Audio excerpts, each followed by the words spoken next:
Here's the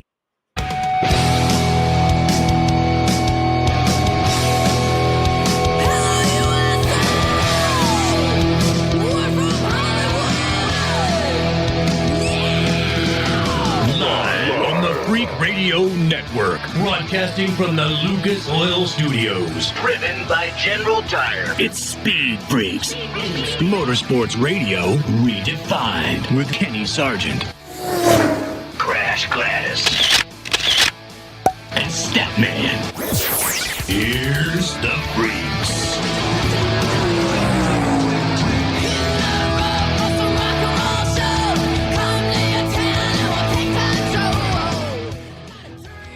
What's going on, Freak Nation?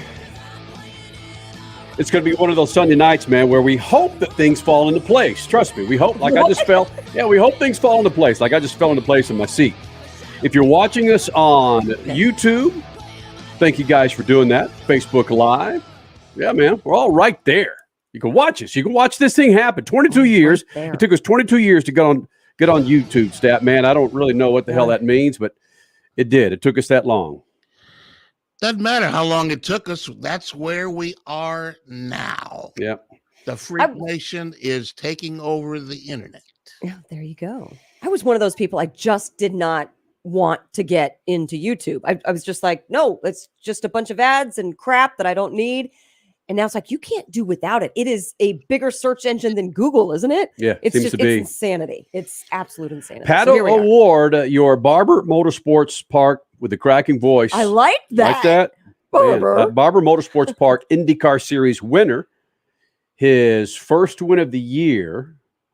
He'll be joining us here in the Freak Nation. Also, Jack Roush turned 80 years old recently. I believe it was a week and a half. And we were going to run this interview last week, didn't have time. But we're going to have a little freaking flashback with Jack Roush about 17 years ago with the motorsports automotive legend Jack Roush, way before he was close to 80 years old. He'll be here in the Freak Nation. And Myatt Snider and Jordan Anderson. Myatt Snider is the Xfinity Series driver. Jordan Anderson is his team owner.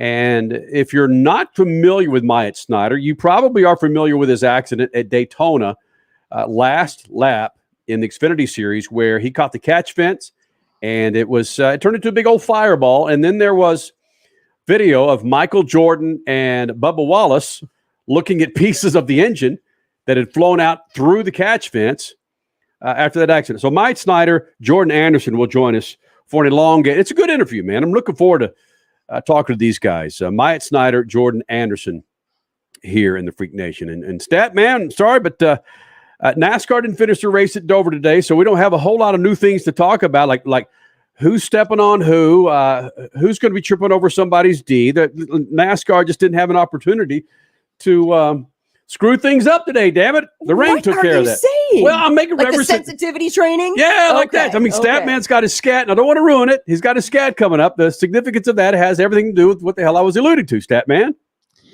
Well, the best thing about it, or the worst thing, depending on your perspective, is that I didn't get a chance to take a nap today. Yeah. You know, I mean, the race, by the time I settled down and put my feet up and got my TV blanket and I was ready to go to sleep. Jeez. And the race was over. And I was, well, what am I going to do now? You seriously sit on the couch and watch races, movies, whatever you watch on TV with a blanket. Statman has a TV blanket. I've got a TV blanket that I was given by the Los Angeles Rams some 40 years ago when they sent out a Christmas catalog and said, pick out whatever you want. And I picked out a blanket and it's lasted 40 years. Oh my God. And you picked out whatever you want, Statman, didn't you? Yeah, I picked out, and I don't sit on the couch. I sit in a recliner. My couch is white, and I don't want to ruin it by my dirt. I want to wait until a nice young lady comes and gets her dirt on it. Bang, bang, bang. Where are we going tonight? I don't know, man. Holy cow. Couch blankets, recliner blankets, and nice young ladies putting dirt on your couch. That is about it in the first 5 minutes of Speed Freaks tonight. Couch blanket bingo. There it is. What did you just call it? What did you just call it, Stat? Couch blanket bingo. Wow. What's underneath that blanket? Hey, come on. Let's stop this. I'm Look, just saying. I want to make it to 23 years here in the Freak Nation, okay? Holy cow. Wow. Hopefully you're watching us on YouTube. You can see the revelation of Statman's face when he's talking about dirtying up a couch. Facebook Live on Twitch. We're there for you, man. Of course, the Freak Radio Network, Lucas Oil Studios. Again, 22 years. Coming up in moments, Crash Gladys Pit News and Notes. Also, we're going to resume with some affiliates here in the Freak Nation. And then we'll get into the Pato O'Ward interview. Again, Barber Motorsports Park IndyCar Series winner and fellow Lucas Oil partner. So we're going to resume with some affiliates and get right into Crash Gladys Pit News and Notes. Speed Freaks. We promise to suck less. Speed Freaks. Motorsports Radio redefined. The Freaks. Crash Gladys Pit News and Notes brought to you by our good friends at General Tire. Speed Freaks on a Sunday night, welcoming in another round of affiliates. Thank you guys for being a part of this big old thing. Pato O'Ward will be joining us here in the Freak Nation, your IndyCar Series winner from Barber Motorsports Park. He'll be in here. But first, Crash Gladys Pit News and Notes brought to you by our good friends at General Tire. Do yourself a favor, Freak Nation. Go to GeneralTire.com and find the tire for your passenger car, your light truck, your SUV, your off-road extravaganza. We roll on General Tires, and you, too, should roll on General Tires. That's GeneralTire.com. Crasher? All right, nothing like kicking off the month of May with an IndyCar race, and since we'll be ending the month, of course, with the Indy 500, okay, I'm just going to start with a completely biased comment. Nothing like us reporting that our team Lucas driver, Patricio O'Ward, won the IndyCar race in Barber this afternoon. Lucas Oil. Lucas works. All right, other Barber winners, Linus Lundqvist in Indy Lights, Nolan Siegel in Indy Pro 2000, and then the USF 2000 Series races were split between first Parnelli Jones's grandson, Jagger Jones, and Freak Nation fave Miles Rowe. Yeah, so much for that Hollywood career and being director-producer. You're winning races, buddy. Supercross technically kicked off the weekend with their second-to-last race in Denver on Saturday, and in front of his home state crowd, Mile High Stadium, Eli Tomac secured his second championship with his purposefully conservative fifth-place finish. There's so much to glean from Tomac's title season, including that this just boggles my mind. He is now the oldest Supercross champion in the 49-year history of the sport. He's 29 years old. Oh! That's the oldest champion ever in Supercross. So yes, we will be talking a lot more about Eli Tomac in the coming weeks leading up into their season finale. But okay, yeah, the winner of the race, that was Jason Anderson, your Denver 450 winner, and 250 winner, Hunter Lawrence. NHRA campaigned their second four-wide national this weekend in Charlotte. Mike Salinas took the top fuel class Wally. John Force snagged his second Charlotte four-wide win in Funny Car. But just when you think that John is the most colorful interview at Top End, how about Steve Johnson? Steve Johnson won his second consecutive Pro Stock motorcycle Wally and wasted no time slamming his fellow competitors at the top end, saying, how did he say? Angel Sempe and Matt and Angie Smith. Actually, I'm not even going to go into the words there. But he topped it off by saying, no, I don't hate anyone. I just say what I feel. All right, your Trans Am winner was Chris Dyson up in Sonoma. Your IMSA winners, Felipe Albuquerque and Ricky Taylor. And then finally, NASCAR, you're going to have to catch it tomorrow. I think it's noon Eastern time, FS1. Freak Nation coming up. Pato O'Ward here in the Freak Nation. Speed Freaks. Motorsports Radio redefined. Hey, Freak Nation, whether you're looking for a tire that balances high-performance responsiveness and traction in wet and light snow conditions, excellent handling and traction in off-road situations, or a summer performance tire designed with the driving enthusiast in mind, General Tire has you covered. From the G-Max RS to the Grabber ATX, no matter what you drive, General Tire will get you where you're going. Learn more at GeneralTire.com. General Tire, supporting the Freak Nation for 2 decades.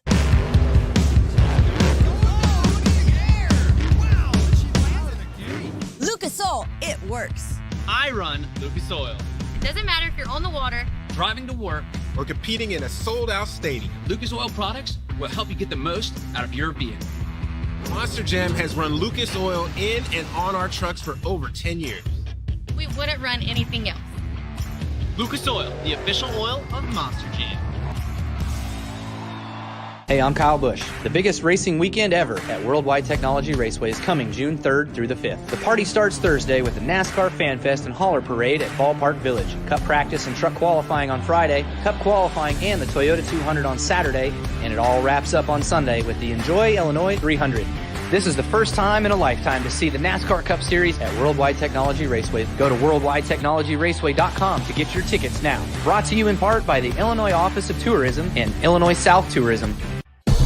Hey, Freak Nation, did you hear? With the addition of MAV TV Plus to the MAV TV Motorsports Network, they've got their full live event broadcast schedule, a total of 226 live race broadcasts featuring the ARCA Menard Series, the Lucas Oil Late Model Dirt Series, Pro Pulling League, American Sprint Car Series, Pro Motocross, and the Lucas Oil Chili Bowl Nationals. MAV TV, the only television network dedicated to motorsports. Go to mavtv.com to get your motorsports fix 24/7, 365.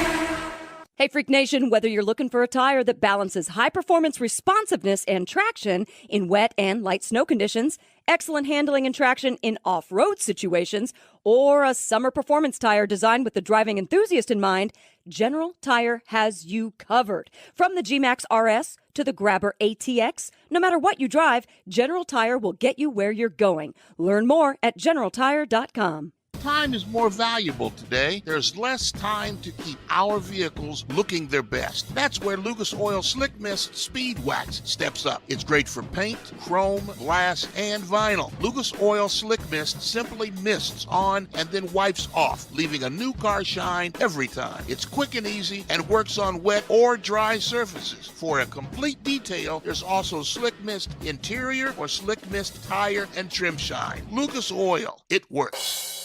You're listening to Speed Freaks Motorsports Radio Redefined.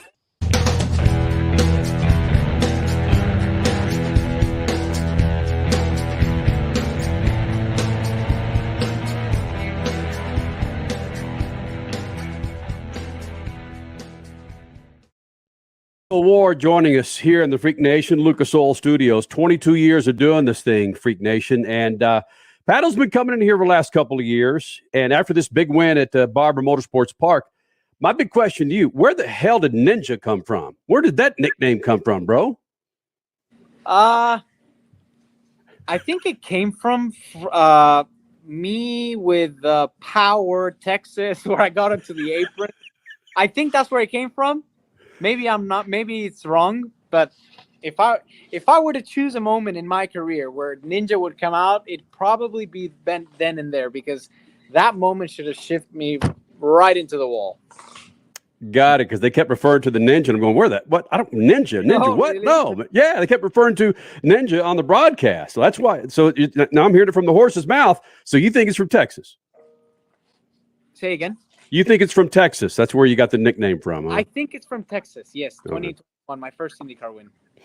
All right, so Pato O'Ward joining us here in the Freak Nation, and it is a big win for you. It's helping you and others like myself who've covered you for a while and Lucas Oil Partners of putting the turmoil of the first couple of races behind you.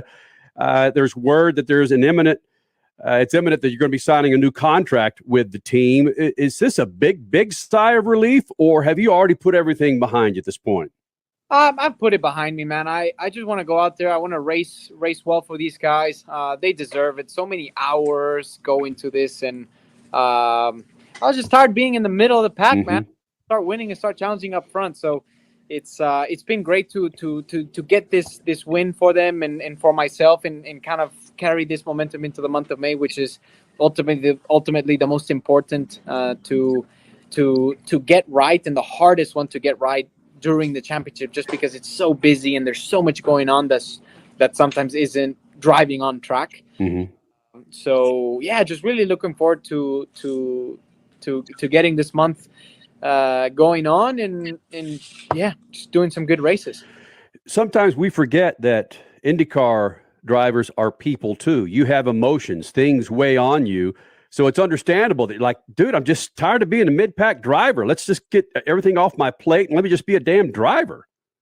Man, I mean, I think it goes for everyone that is part of the team. Everybody pours their heart and soul into this team, into making the best job that they can. And it's tough sometimes. Sadly, there's a lot more hard times that there are good times whenever that series is so competitive and there's so many good guys to race against, but it makes the good moments a lot better. So yeah. Was your plan to make that move on turn 5 there at Barber? I mean, was that the point where you said, if I'm going to make a move, it's right here?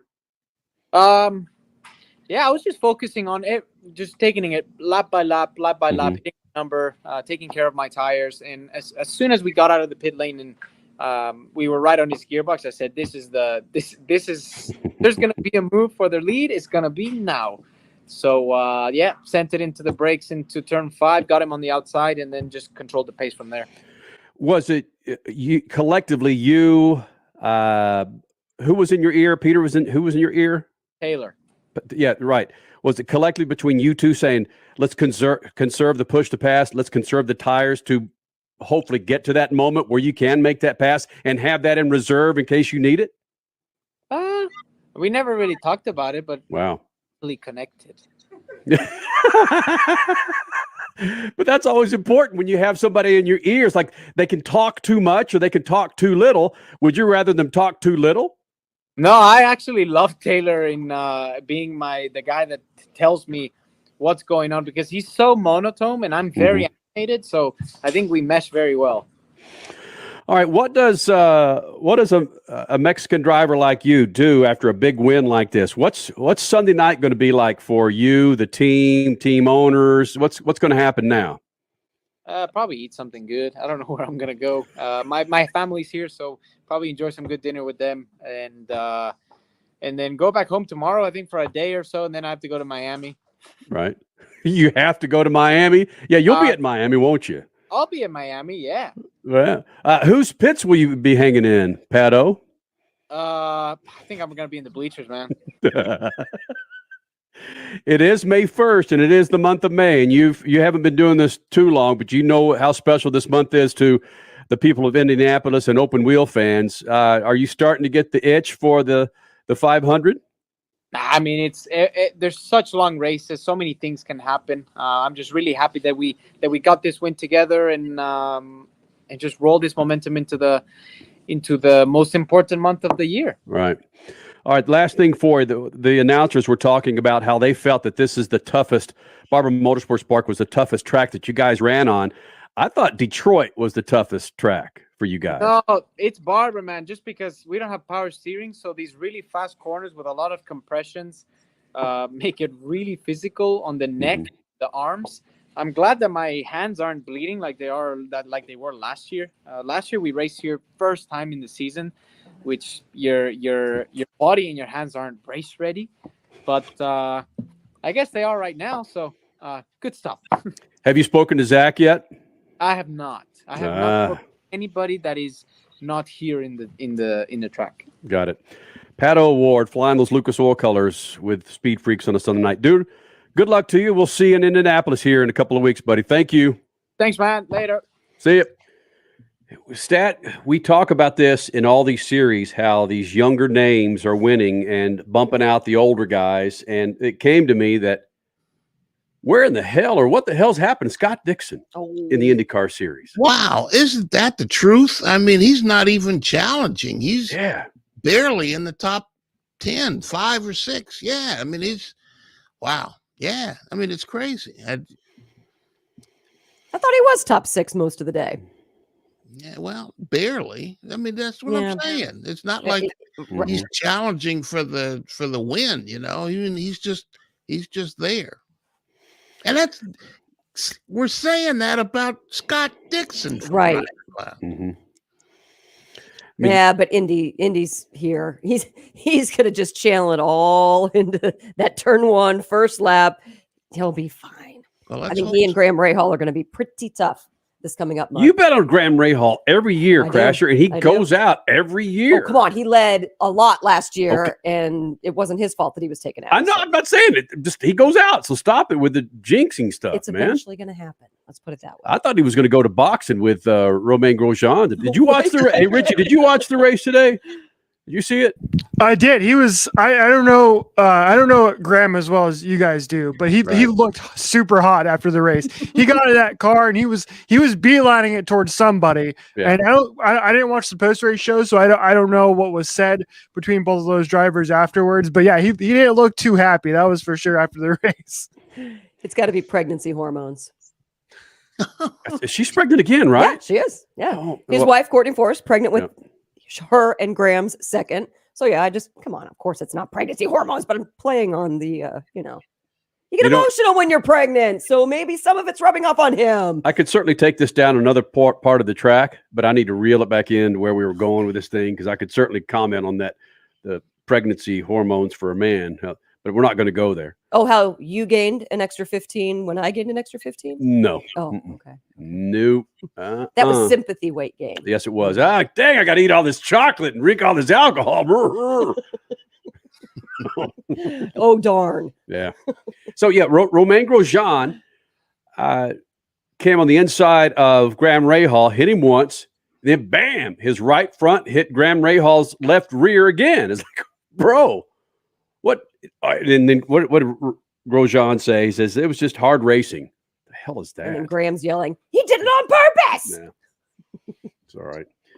Freak Nation, coming up, your stat man, Scat. Some news coming out of NASCAR over the last, couple of weeks that isn't necessarily great headlines for them. Statman will highlight that. Also, Jack Roush turned 80 recently. We'll have a flashback with him. And Myatt Snider and Jordan Anderson, Xfinity Series driver and team owner, will be joining us here in the Freak Nation. At Not Much Motorsports coming up. Be sure you follow us on Twitter. Hopefully, a lot of you guys are watching us on YouTube and Facebook Live. Thank you guys for hanging out. That race today in Dover, it was postponed. We have a time, right? It's 11 a.m. No, Eastern, noon Eastern. Noon, yeah. Okay, it is noon Eastern, right? Fox Sports FS1, yeah. What are the chances that that's going to get off? Well, let me pull up. Has there been any discussion as far as the weather goes? Have you seen anything about it, Statman? No, I haven't seen anything. The handy dandy weather, man. What was the? Oh, what was? Oh my goodness! Yeah. Here we go. I feel a rabbit hole coming. Okay, where's Delaware? All right. Well, okay. Well, well, hold on. I'm not in the right part of Delaware for this to be accurate, but there's 60% chance of rain tomorrow too. See there, that's what I saw on Twitter, that they may not get it off tomorrow either. Yeah, you remember George Carlin, and what was his weatherman? The hippy dippy weatherman. That's what it was. What was it? The hippy dippy weatherman. All right, George Carlin. Jeez. All right, we got your stat man, Scat. Then we're going to take a local break, and we'll be right back here with the Freaks.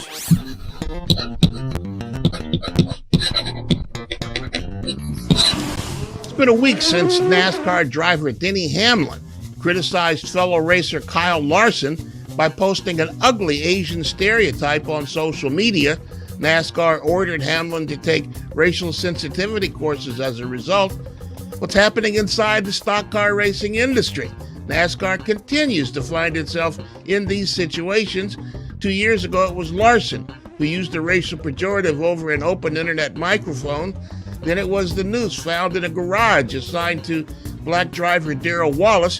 To be fair, the FBI investigated and found the noose was in the Alabama garage a year before the garage was assigned to Wallace. And 5 days ago, a driver from a series owned by NASCAR was suspended indefinitely for an assault away from the track. More light needs to be shined inside the closed circus that is the NASCAR garage. That's kind of happening with the growth of new drivers at the front of the field, another generation of competitors, and hopefully another generation of thought can emerge from that. Thankfully. Peace. Speed Freaks, Motorsports Radio, redefined.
listening to Speed Freaks Motorsports Radio Redefined.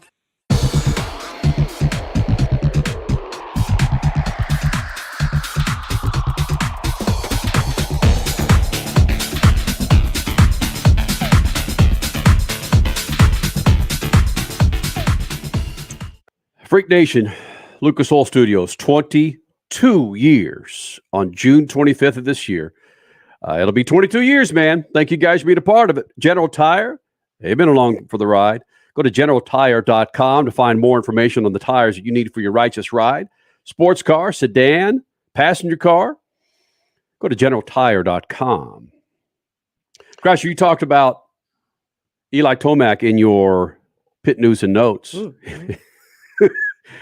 I did one of those. You said he's the oldest Supercross champion at 29 years old. 49 years of the Supercross series. No one has ever been as old as 29 winning the title. That's mind-boggling. So that means all of Jeremy McGrath's 7 titles were before he was 29. Wow. And Statman, what's balls to me is, okay, he's 29. He's the oldest champion in Supercross. That's great. But he did it on a new bike in Yamaha. Yamaha's been crap over the last half dozen years, but he jumps on a new bike and goes out and wins a championship again. Wins 7 races this year, Crash? Yes. 7? And he's now tied on the list of all-time wins at number 4, I believe.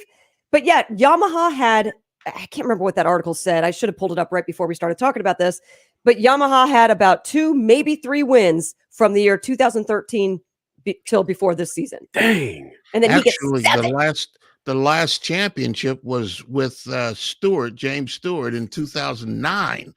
So they haven't had a championship since 2009. Tomac's last title he was riding a Cowie. So Yamaha's been scratching in the dark ever since. That says a lot, and I don't care if you're driving a Ford and you move to Chevy. It's just a different animal when you're switching manufacturers on 2 wheels in motorcycles. It's a big damn deal, especially one that's been crap for so many years. I mean, how much emphasis do you put on Eli Tomac? Does he say, "Listen, you've got to make these changes before I ever even think about hopping on a Yamaha," or is he just that damn good, Stat? Well, Yamaha has had success with super bikes, but they just haven't had, maybe they haven't put as much emphasis on Supercross as they have with super bikes in the AMA Superbike Series. So, I mean, it's still difficult to imagine that one manufacturer has been out of the loop for, 12 years, 13 years? That's crazy. But yeah, they put all their emphasis evidently on road racing instead of on the dirt. I don't need to go old man here, but you go back in the day with Yamaha, always, it was Yamaha and Honda front runners always in outdoors. Every now and then Suzuki would creep in. Kawasaki, once they made their mark with Ricky Carmichael. Jeff Ward, I believe, was Kawasaki for some time, but my goodness, man, to see those stats, Crasher, when you brought that up, that Yamaha, it's been that damn long that they've had a success in Supercross, and that he's all of 29 years old. Damn, what an old man! Yeah, ancient. I mean, it's just, you get him a walker. Oh, okay. Let's just make it more impressive, though. Okay, so he finished 5th place in Denver last night.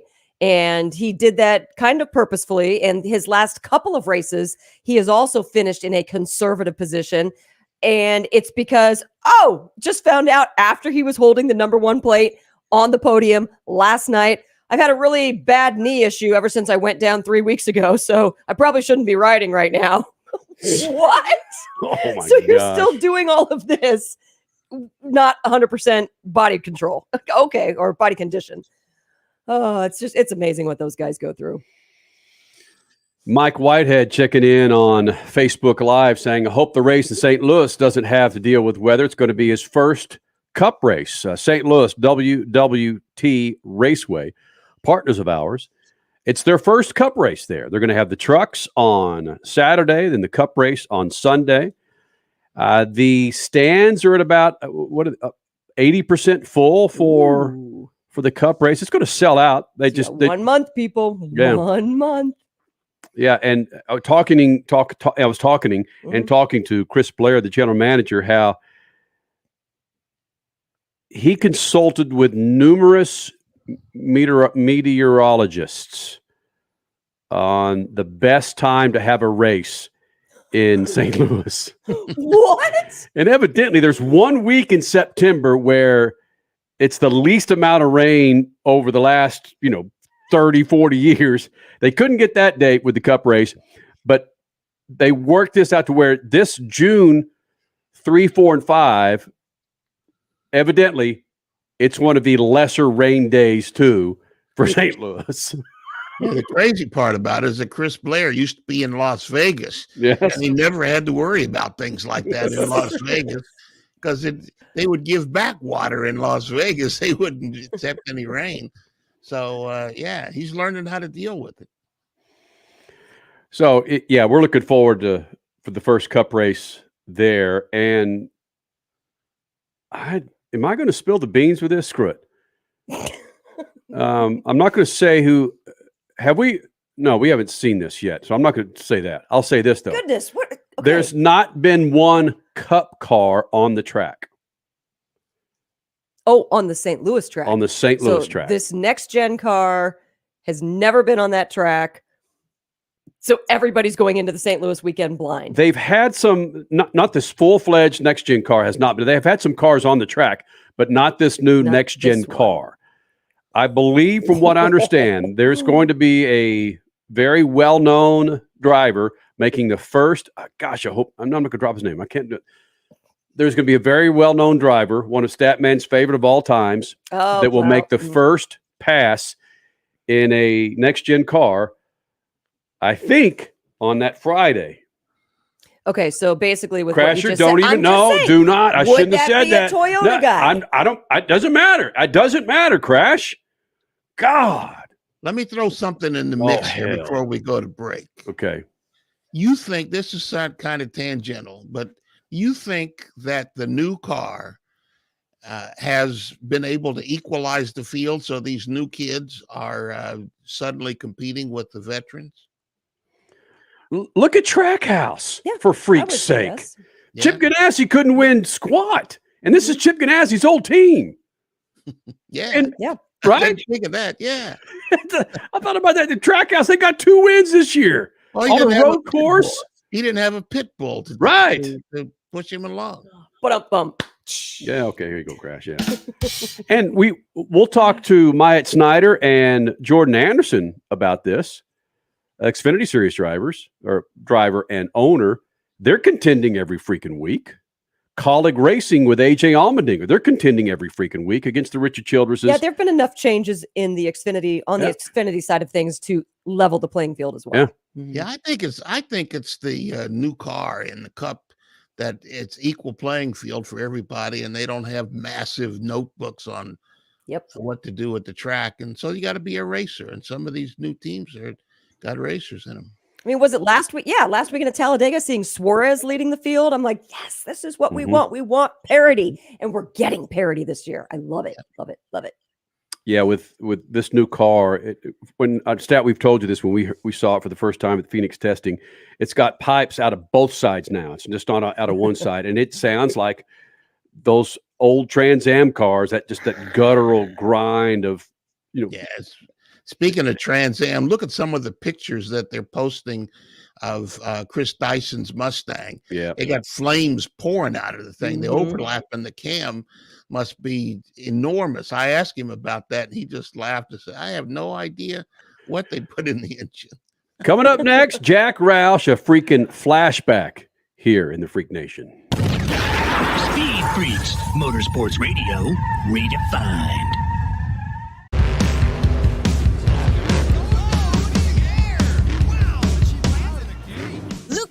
It works. I run Lucas Oil. It doesn't matter if you're on the water, driving to work, or competing in a sold-out stadium. Lucas Oil products will help you get the most out of your vehicle. Monster Jam has run Lucas Oil in and on our trucks for over 10 years. We wouldn't run anything else. Lucas Oil, the official oil of Monster Jam.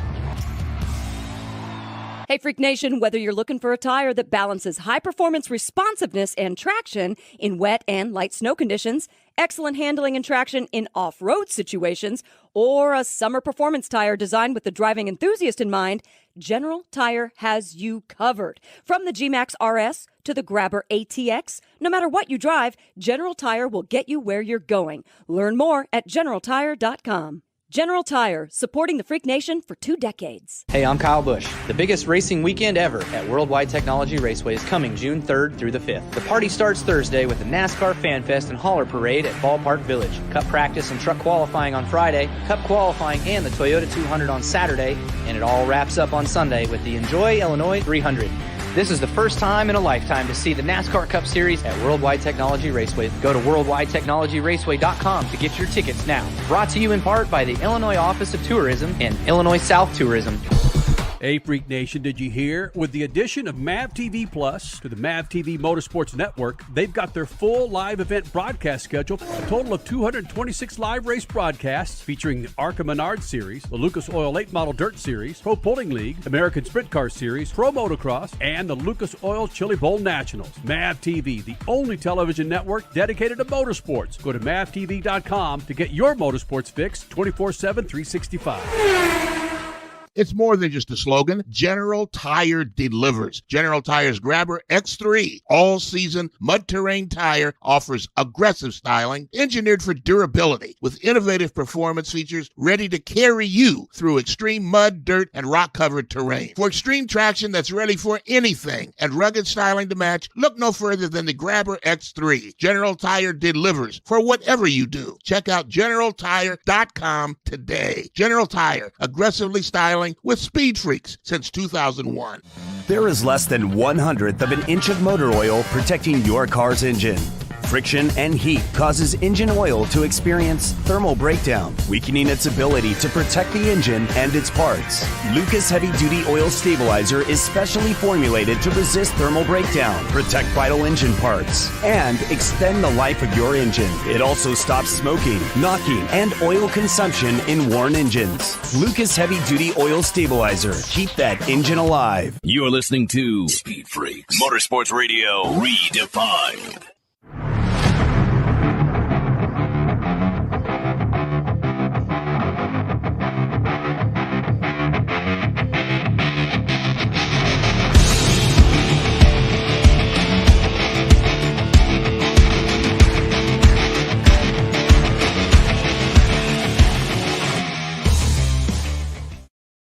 You're back with the Freaks, Lucas Oil Studios, Freak Nation. LucasOil.com is a great website to check out a number of products to keep your rides on the road. You got 2 wheels, you got 4 wheels, you got yourself a boat. What about a fishing rod and reel? I'm telling you, man, go to LucasOil.com to find the products. Household products, products in your garage, Lucas Oil's got you covered. Go to LucasOil.com. Well, hold on. You say household products. It's not really labeled as such, but you got a squeaky door? We got something new for you. It's called penetrating oil. Lucas Oil penetrating oil. Yep. No more WD-40, baby. If you are an automotive enthusiast, if you appreciate your car, you can take some of those things and then use them at home. Bam. Just saying. I love this. Mike Whitehead chiming in here saying, Kenny, when you had Chris on last week, he talked about who was doing the first laps. It's Richard Petty, okay? All right, there you go. It's Richard Petty, stat man, okay? Richard Petty's going to take the first lap in the next gen car, okay? The dude. Yeah. Now, the dude. And it's funny because I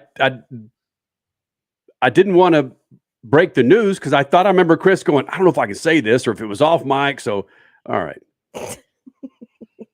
And I've lost a few brain cells since then. I lost about 3,500 over the last 2 days of drinking. No, just last night alone. Kenny was in rare form last night. Freak Nation. Ooh, yeah. Southern Comfort? No Southern Comfort?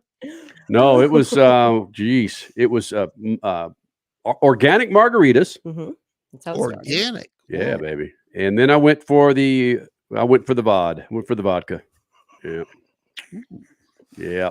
I think, I don't remember saying this, but Crasher, I admitted, I said, I'm drunk. Oh, yeah. I admitted it. Yeah. Damn. When we came back with the families that we were with, where kids were playing at the park, we came back via boat and just chilled at home. And Kenny gets a cigar out, kicks his feet up on the table outside. He's like, "Man, I really am pretty drunk right now." And I just grabbed his leg and I go, "It's okay. We're at home now." He goes, "Yeah." Well, see, that shows growth. When in Mexico, when we were in Mexico, you just disappeared for a day and a half and didn't even admit to anything. Shows growth. Very mature. What a mature drunk you are now. Yeah, thank you. Richie, have you ever seen me drunk? I've seen you drunk a number of times. I've caused you to get drunk a number of times. You ever seen me drunk? Yeah. When we went to see him multiple years in a row, so that's probably that counts. South Padre Island, even though I was, I don't like to bring that up. Oh, you opened the door there, Richie. I'm going to look for that photo of you hugging the friggin' toilet, my man. It's back in my younger days, okay? Yeah. I was but a child back then.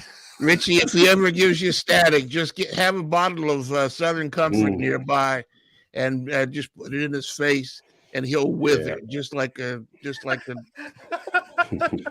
That's his kryptonite, is Southern Comfort. Yeah, it was gnarly. Slowly he turns. I did. I was gone for a full day. They couldn't find me. Yeah, we were ready to call the police. We had no idea. Gone. We thought he had left us. You guys didn't come check up on my room? That's where the hell I was. You wouldn't answer the door. Oh. Oh my God. Damn. This was after the police outside of Papa's and Beer grabbed him and threw him in the car and made us pay to get him out of the back of the car. $50. Yep. Oh yeah. Okay. Yep. I walked out of was it Papa's and Beer, right? Papa's and Beer. Yeah. I walked out of there with a Tecate or something. Walked out of the bar into the street with it, and they arrested me. They picked him out. Rita Peach out of thousands of people, laid out drunk, and they grabbed Kenny and threw him in the car, and then turned to us and said, "It'll cost you." And we had to come out of our pockets with money to get him out of.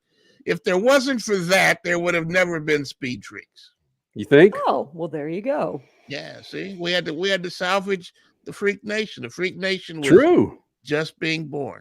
I could be still in the Who's Gal in Mexico. Yeah, I know some people who would have left you. Right. Look at that Mike checking in, man. He's gonna have some beer and some moonshine if we show up there in St. Louis. Oh, okay, darn. Oh man. Hey, Jack Roush. Jack Roush turned 80 a week before last. Speaking of moonshine, is that our segue into Jack Roush? The guy's got more stories than anyone I've ever met in motorsports, and he would like to share them with us. And this is going back to, I believe, 2005, 2006, where we showed up at one of his appearances at a Ford dealership in Grand Prairie, Texas. Oh, wow. A little one-on-one when we had our Speed Channel show. It's Jack Roush and yours truly. Enjoy this little flashback, man. Inside the ride with SpeedFreaks. And Jack, when I rolled into Grand Prairie Ford, first thing out of your mouth, you said, "I heard that some radical group was coming here to interview me." And who were you thinking of? Well, I was thinking of you, but I thought there would be no way that you'd be here this evening in Grand Prairie Ford. That really surprised me, but I was thinking of you. Brilliant. Let's do some word association before you get the hell out of here. Kurt Busch. A little Jack Roush. Touchy. Matt Kenseth. Matt Kenseth, he's solid. Greg Biffle. Greg Biffle is mean. Carl freaking Edwards. He's a gymnast. You know, I tell you a Carl Edwards story. You know, it's a 30-minute show, Jack. I understand. I'll only take 31 minutes. But we're at Las Vegas, and Mark has just won the Busch race on Saturday, and Carl has finished second. He led and had the best car, and he had a flat tire. And Mark said, or they asked Mark. One of the questions they said, Mark and I are both up in the media center, and they says, "Okay, what did Carl say? What do you think Carl felt whenever he would have his flat tire and you won a race?" And Mark says, "Well, he's a young man. He's going to win a lot of races. I've lost my races from flat tires, and he's going to lose. That's not the last one he's going to lose, but he said he's going to lose lots of them. He says, I don't have many opportunities left. I'll keep this one. He'll get his later." And they asked me, he says, "What do you think he thought?" I said, "Well, I can't tell you for sure what he thought. I got a sense that it would be censored, but I can tell you this." I said, "Whatever he was thinking, he was smiling like a Cheshire cat." I said, "The fact that that cat's smiling," I said, "it doesn't mean that you can pet him on the back." I said, "You should stay away from him." I said, "There's 2 drivers in the garage area right now that drive these cars." Have been driving them for years, that have had confrontations with him, and they've understood for sure that in spite of the fact he was smiling and talking to him about something that was between them, it didn't mean that they could touch him on the back right now. So Carl Edwards, a hell of a driver, but he's a badass. You don't want to mess with him, right? Carl, one driver in particular, gave Carl the finger, and that happened during the middle of a race. And at the end of the race, he bounced right up in the trailer, and he said, "Look, mister," and I'm not going to say who it is, but the driver was a driver that you wouldn't think of that somebody would necessarily take on. He bounced in there and he told him, he says, "Look," he says, "if you thought today that I was trying to hold you up," he says, "I apologize. I'm just a rookie." I said, "I'm proud to be here. I'm trying to learn from all you guys." I said, "I'll get out of your way as soon as I see you there." I said, "I wasn't trying to hold you up. And if you think in the future, if you think that I'm trying to hold you up, as soon as I see you, I'll get out of the way. It's not intentional." But he said, "On the other hand," and he was smiling, "on the other hand, if you give me a finger again, I will whip your ass." And he will. And they believe it. One name that I haven't brought up, man, and again, it's a 30-minute show, Jack Roush, Mark Martin. Oh, Mark Martin is the man. You know, everything that you could say about a race car driver, you got to say about Mark Martin. You know, I'll just go back to some of my roots. You know, it isn't the size of the dog that determines the fight, but it's the size of the fight in the dog. Mm-hmm. And there's a lot of fight in that little dog. He can do it. Would Jack Roush be sitting on this table next to Kenny Sargent with SpeedFreaks with 2 championships on his fingers, and I see you got those snappy coins in your pocket there, which I don't have. Would you be sitting on this table if Mark Martin was not a part of your life? If Mark Martin had left me in 1989, which was the first time he got a little frustrated with me because of my own ineptitude and what my program was doing and some of his problems at the time. If we had not fixed that and moved on, I'm sure that I wouldn't be sitting with 5 teams right now facing off against the best in stock car racing. And there are cats in this room that don't realize that you got your start in this snappy little Falcon going down a quarter mile with about $5 in your pocket. Yeah, I had all that going for me. I had a 292 Ford steel crankshaft in it, and I would race the wind. I know one particular day I was racing I was sitting at a traffic light in Allen Park, Michigan, ready to make a right turn onto a 4-lane road that was a secondary road, wasn't an expressway, and ready to pull out there, and there's a 442 Oldsmobile, red one with a hot-looking blonde-haired girl in there, and she was hot as it turned out. But anyway, he was going rev, rev, rev. He was ready for the light to change, and man, I said, this is going to be good because 442 Oldsmobiles, they didn't have much for my Falcon. So we rolled out, and I was not really nailing it hard because I wanted to keep him interested. I didn't want him to get discouraged and quit. So I'm picking him up to worthwhile speed, and I looked, and here come the gumball machine. Oh my God, you know. So the policeman, he flags him over, and he pulls over, and he comes right up to me, and he pulls me over. So I pull over, and he goes back to him. Spends just a minute, and he's on this car for just a second, and all of a sudden this Oldsmobile goes by burning rubber. I said, "Guy's a speed freak. He must be. You know, here he comes." Yeah, I said, "He's going to come back and he's going to flag me off too." Except he had that blood vessel about the size of your index finger popped out on the side of his neck, and his face was red as a tomato. He says, "Okay, son of a bitch." He said his wife was having a baby. What's your excuse? Look, Jack. It went down just like that. I couldn't make that up. Did you say you son of a to the cop, or did he say it to you? No, he said, "Okay, he said, "What's your excuse? His wife's having a baby." In fact, he said it the other way around. Look, I'm an old but I've never heard gumball machine referred to the cops. Well, that's what we called them in Michigan. You know, it was not a good thing, but they go ding, ding, ding. It was kind of a gumball machine thing going off, yeah. Jack, you've been in the SpeedFreaks pit so many times, and actually we had you on, of course, before Matt Kenseth took home the championship. And when I saw you win that championship, hold that trophy up, I saw a few things. One is you said you finally freaking got it. And 2, it was quite a relief. You finally got one that you felt you deserved about in, 91? 90? When was it? Yeah, in 1990.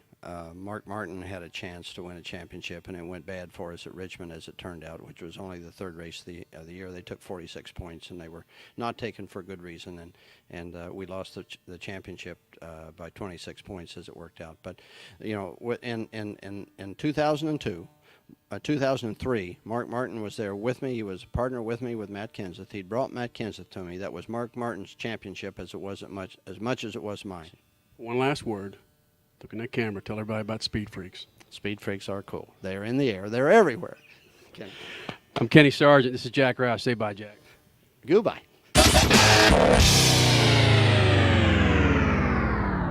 Wow. Yeah, Jack Roush interviews were always legendous. Wow. Gumball machine. You ever said that stat, man? Referring to a cop car? Not referring to a cop car, no. I had other names for cop cars that we're right now, 'cause I don't think you have a live button that will take it. Right. And we've got about I do the math, Kitty. We got about 3.5 minutes, but we've talked about this ad nauseum in regards to Jack Roush, that what he has meant to forget NASCAR, forget stock car, what he's meant to the automotive industry. Just do a deep dive. If you ever get a chance, do a deep dive on Jack Roush. Is there a biography out on him, autobiography on? I don't think so. I haven't seen it. Whoa. That would be loaded. Yeah. Oh my gosh. The significance. Yeah, Jack Roush started, kind of hinted at it there, but he made his bones in drag racing. Yeah. Long before NASCAR. He Ford Pinto. He used to race Pintos, for crying out loud. So yeah, Jack Roush was the dude. So he's had influences, or he's had his influence in Formula One, in IndyCar, obviously in sports cars. I believe, was it his daughter who raced sports cars? I mean, he's everywhere. What did Every he do in series. Formula One? Didn't he? Oh God, we're talking about like back in the 90s now. There was something, I remember reading about this. He had helped a team, just, I don't know, something with their engine development preseason, and then they carried some of his ideas on through the season. I know Warren Johnson helped Ferrari with their launch program when Warren Johnson was winning everything in drag racing, and they called him and said, "How do we get this sled started?" And he taught them how. Pro stock guy over to Formula One. I mean, hello. That's what's cool about motorsports, when it does cross over like that. And I mean, because we've gone through plenty of phases of I'm better than you, and you know, this series is so much better than that one, and blah blah blah. But when they actually just put all their egos aside and actually help each other, there's nothing better than that. It's so cool to watch. Richie, do you again? You're a relative newbie to motorsports. Does the name Mark Martin mean anything to you? The Viagra car. Oh, yeah. There it is. Yep, there you go. Not Valvoline. Okay, so you think of Viagra before you think of Valvoline. Correct. Okay. God, What's Valvoline, Crash? Wasn't he Valvoline for a while? I don't know. She didn't fall for it, Statman. Oh, I know. It's a subpar product to obviously the best. Lucas Oil being the best. But I remember when we had him on, Statman, when we were doing that Saturday I was show. thinking about that. Yeah, when you brought it up. I brought up the Viagra car, and I kind of made a joke about it, and I offended him, man. And he put me in my place. Yeah, he took the next 10 or 15 minutes to straighten that up. Whoa, yeah. Oh, okay. I used to play a NASCAR video game when I was a kid, when Mark Martin was sponsored by Viagra. And in the video game, they had to blur out and change the paint scheme because they wouldn't allow Viagra to be in a children's video game. so his car was just like a blue car, and all it said was like Mark Martin on it. And then that's greatness. Like spoil the kids' minds with that. They had an F1 car that was sponsored by Durex, and there was places where they couldn't show that in games and so forth. What's Durex? Oh, I don't know. No, Stat. Okay. We got to go to break. We've got to go to break. Gotta look something up during the break. Yeah, we've got to go to break. Freak. Straighten her out on that one. Speed Freaks, Motorsports Radio, redefined.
decades. You're listening to Speed Freaks Motorsports Radio Redefined.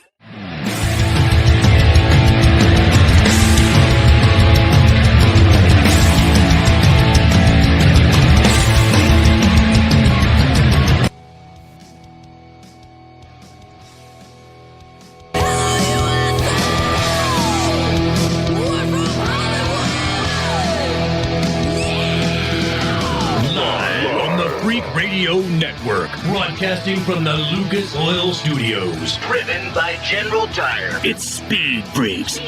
Motorsports Radio Redefined with Kenny Sargent, Crash Gladys, and Statman. Here's the Freaks.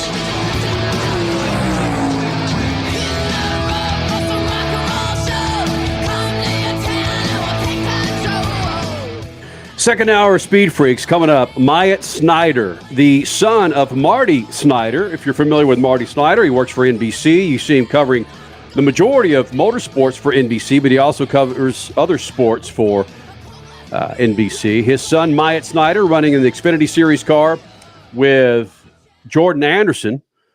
Autosports or motorsports, Crasher? Autosport. Autosport, okay. So Jordan and Myatt will be joining us this hour. Not much motorsports coming up. Did you miss the first hour? A little salute to Jack Roush turning 80, legendary NASCAR team owner, automotive genius, turned 80 recently. We had a flashback of 17 years ago with Jack Roush. 17 years. My gosh. The hell's going on with that? That is just gnarly. So, yeah, man, that was last hour. And we had Pato O'Ward, your IndyCar Series winner, from Barber. He joined us last hour. Hopefully you follow us on Twitter, Instagram. We're there for you. On Facebook Live right now. We're on Facebook Live, YouTube, Twitch. Thank you guys for hanging out. I mean, a lot of you guys commenting on our video show. God, that sounds so old. God, what the hell? Just on the show, period. Jesus on the show. Christ. Video, audio, doesn't matter. Yeah, video show. How's it going? Bozo, Robber Room coming up. Video show. Video killed the radio star. It sure did. Nice job, Richie. I remember, here's one for you. And on that note, I remember my dad was probably stumped too. When live video came out versus like film, it had to be the 60s, it had to be 60s, late 60s, early 70s. I was asking my dad what the difference was. Think about it. You're used to seeing like film, but when I would see video and even live video, I was asking my dad to explain it. He's going, "What, son? I don't know. It's called video. It's what film." are you talking about? Like, what was the difference? It's just like if you look at like this isn't film. This isn't grainy. This is digital. Okay, right.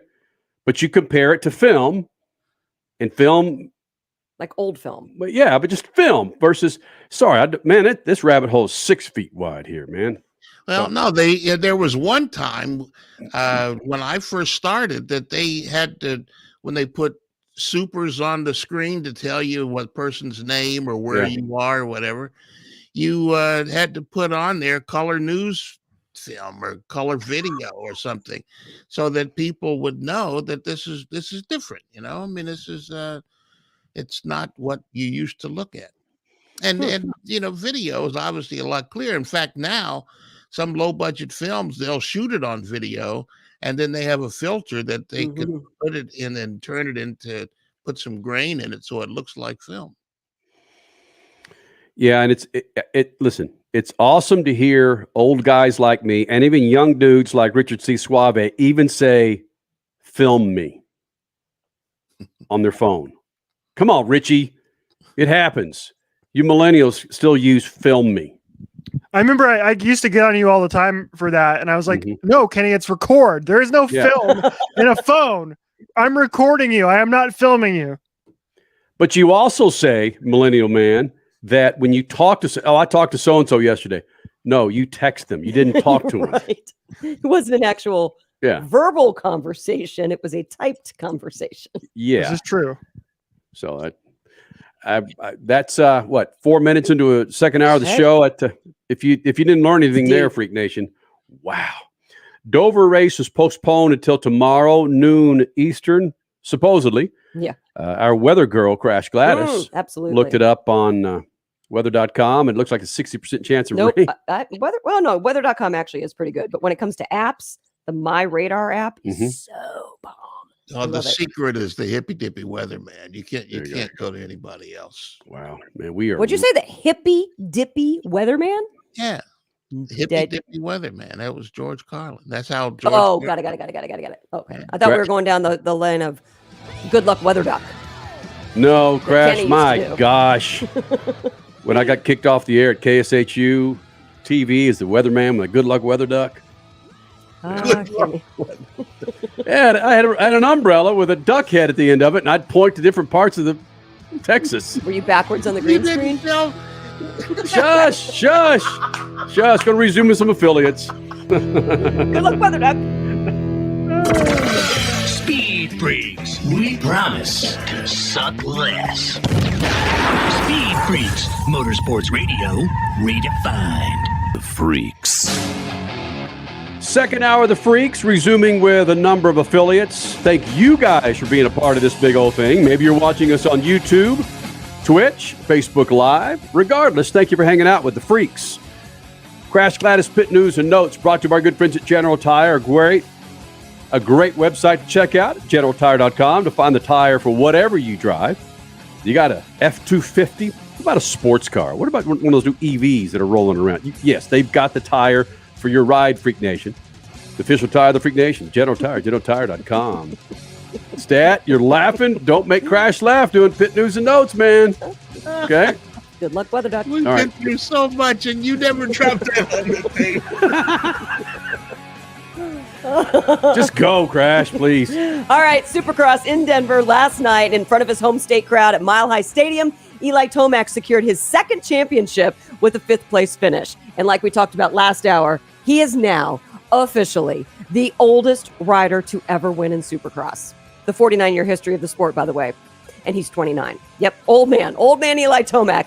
Jason Anderson was the actual winner of the race in 450s, and Hunter Lawrence the winner in 250s. But of course, it's the month of May. Happy May 1st. IndyCar, baby. No better way to kick off the month of May if you're an IndyCar driver than with a win. And that's what Pato O'Ward did in the IndyCar race in Barber this weekend. So other Barber winners, Linus Lundqvist in Indy Lights, Nolan Siegel in Indy Pro 2000. And then there were two USF 2000 races. They were split between, first, Jagger Jones, who is Parnelli Jones's grandson, and then Freak Nation favorite Miles Rowe. NHRA campaigned their second four-wide nationals of the year. This time it was in Charlotte, and this time it was without pro stock.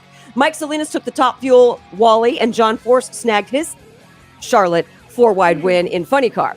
But just when you think John is the most colorful interview at the top end, we also talked about this last hour. How about Steve Johnson, who won in Pro Stock Motorcycles, his second consecutive Pro Stock Motorcycle Wally?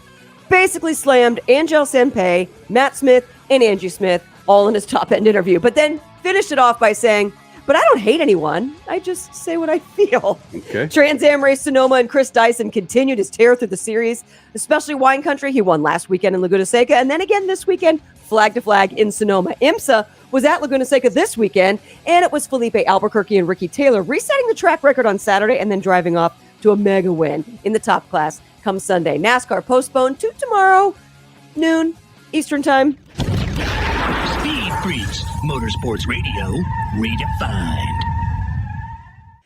Next to your vehicle's engine, your transmission is the most important component of your car. If it's not properly maintained, your car may not shift properly. By adding Lucas Transmission Fix to your transmission, it cleans and lubricates sticking valves for proper shifting, renews worn bands to stop slipping, stops seal leaks, will not void new car warranties, contains no harmful solvents. Lucas Transmission Fix. It works. General Tire offers a wide variety of options that will stand against whatever life brings your way. Whatever you drive, truck, car, or SUV, General Tire has long-lasting, all-season Ultimax RT43 to the aggressive all-terrain Grabber ATX. General Tire covers on-road performance, off-road capability, and durability. General Tire delivers for whatever you do. For more information, drive over to GeneralTire.com. General Tire, getting Speed Freaks where we've needed to be since 2001. Hey, I'm Kyle Busch. The biggest racing weekend ever at Worldwide Technology Raceway is coming June 3rd through the 5th. The party starts Thursday with the NASCAR Fan Fest and Hauler Parade at Ballpark Village. Cup practice and truck qualifying on Friday, Cup qualifying and the Toyota 200 on Saturday, and it all wraps up on Sunday with the Enjoy Illinois 300. This is the first time in a lifetime to see the NASCAR Cup Series at Worldwide Technology Raceway. Go to worldwidetechnologyraceway.com to get your tickets now. Brought to you in part by the Illinois Office of Tourism and Illinois South Tourism. Hey, Freak Nation, did you hear? With the addition of MAV TV Plus to the MAV TV Motorsports Network, they've got their full live event broadcast schedule, a total of 226 live race broadcasts featuring the ARCA Menard Series, the Lucas Oil Late Model Dirt Series, Pro Pulling League, American Sprint Car Series, Pro Motocross, and the Lucas Oil Chili Bowl Nationals. MAV TV, the only television network dedicated to motorsports. Go to mavtv.com to get your motorsports fix 24/7, 365. There is less than 1/100th of an inch of motor oil protecting your car's engine. Friction and heat causes engine oil to experience thermal breakdown, weakening its ability to protect the engine and its parts. Lucas Heavy Duty Oil Stabilizer is specially formulated to resist thermal breakdown, protect vital engine parts, and extend the life of your engine. It also stops smoking, knocking, and oil consumption in worn engines. Lucas Heavy Duty Oil Stabilizer. Keep that engine alive. Hey, Freak Nation, whether you're looking for a tire that balances high-performance responsiveness and traction in wet and light snow conditions, excellent handling and traction in off-road situations, or a summer performance tire designed with the driving enthusiast in mind, General Tire has you covered. From the G-Max RS to the Grabber ATX, no matter what you drive, General Tire will get you where you're going. Learn more at GeneralTire.com. General Tire, supporting the Freak Nation for 2 decades. You're listening to Speed Freaks, Motorsports Radio Redefined.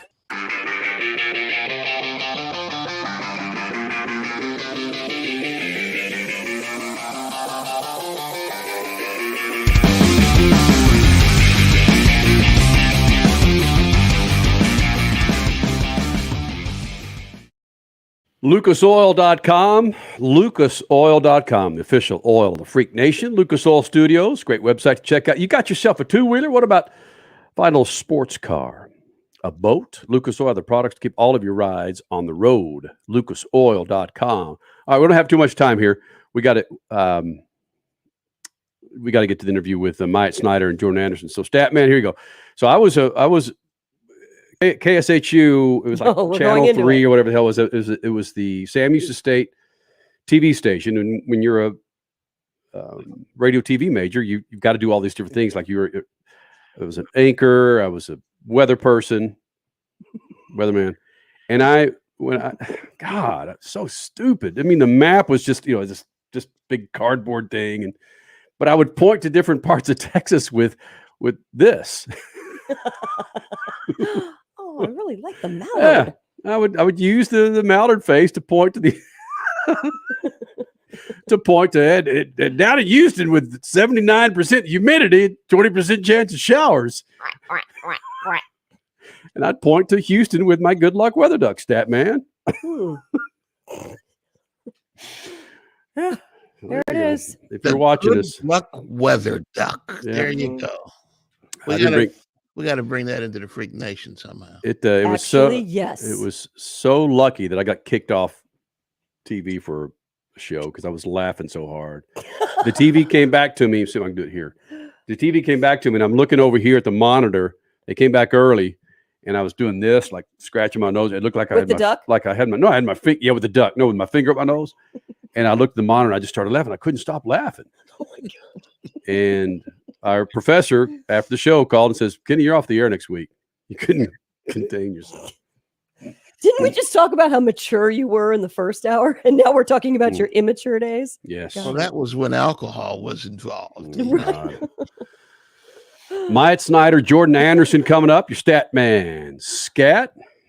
And Not Much Motorsports will be here in the Freak Nation. You missed any of the show, go to the website, speedfreaks.tv. That's speedfreaks.tv. Hopefully follow us on Twitter, Instagram, of course, Facebook. We're live right now and on YouTube and Twitch. Coming up, Myatt Snider and Jordan Anderson here in the Freak Nation. But first, your stat man, Scat.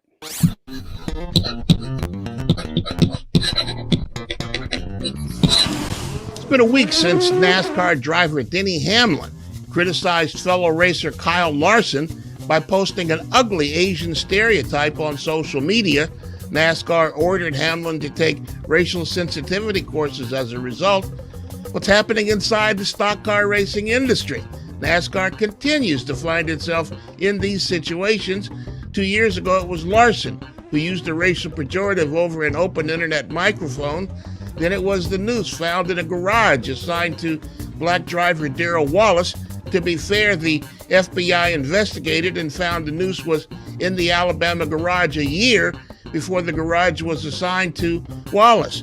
And 5 days ago, a driver from a series owned by NASCAR was suspended indefinitely for an assault away from the track. More light needs to be shined inside the closed circus that is the NASCAR garage. That's kind of happening with the growth of new drivers at the front of the field, another generation of competitors, and hopefully another generation of thought can emerge from that. Thankfully. Peace. Speed Freaks, Motorsports Radio, redefined.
You're listening to Speed Freaks, Motorsports Radio, redefined.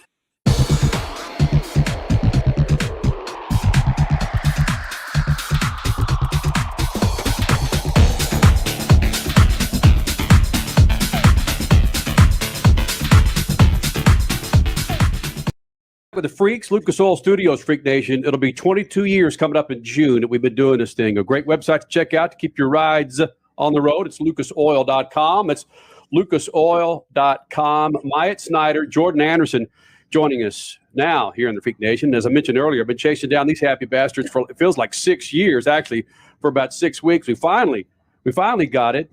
Myatt Snider running the Xfinity Series. Jordan Anderson is a driver and a team owner. So many things I want to talk to you guys about. But first of all, let's get this out of the way. Myatt, you shaved your damn face. Now you're growing the beard back. And when you shaved your face, it looked like you were 15. How can a dude that has such a baby face have so much hair on his chin? How'd that work out? I think I can categorize it as supreme laziness, because I don't think I shaved since Martinsville the previous year. So that was all the way in like October or November. So good like 4 or 5 months of just letting it go out. And so I had the full Amish mode going. So if I kept it going any longer, we might have had to run this trailer without any electricity. Well, again, my point is you have a baby face, Myatt. And just, it's incredible that you have this big burly freaking beard. It looked as if you went to a costume shop and put it on, but no, that was a legit beard, bro. It's weird because my dad can't really grow a beard. He doesn't really have the beard genes. And so I don't know. I guess I'm just a freak of nature. Ooh, so that makes Dad jealous, I would assume. I don't think he's quite jealous of it. I think it's his beard grows a little slower, so he doesn't have to shave it as often. So I'm just like, I've been blessed and cursed with this. Jordan, you're married now. It's been a staunch 2 weeks, I believe. What about a beard for you? I mean, what's the wife say? Facial hair or no facial hair? Come November, are you going to do the Movember thing? She's not a fan. I tried to go Myatt's route, and after Phoenix last year, the last race of the year, I tried to let it go and grow out. For some reason, this area here doesn't grow in, so I had like the neck beard going on, and she just wasn't a fan of that. So I wasn't graced with the beard gene that Myatt got. So I'll keep a shaved face, and she's a little bit more happier with that. So as long as she's happy, I'll keep it clean shaven, and the whole house will be happy. So I've already learned that note, so we'll keep it that way. That's actually more Amish than Myatt, though. Statman shaking his head. He knows exactly what Jordan's talking about. Yeah, it took me a while. I was long an adult and through with adult beverages by the time I was able to grow a beard. So it was strange. I know when we were on TV, I tell you, it's funny, because we were joking about it because Myatt shaved it, and we went and ran Martinsville and had a good night there, and then Talladega, got a top 10. So I'm like, man, you're gonna have to keep the clean shaven face. So it's working out for him. But we've had a whirlwind week. I mean, Talladega was a big weekend for us. To come away with a top 10. I had a birthday the week before, got married.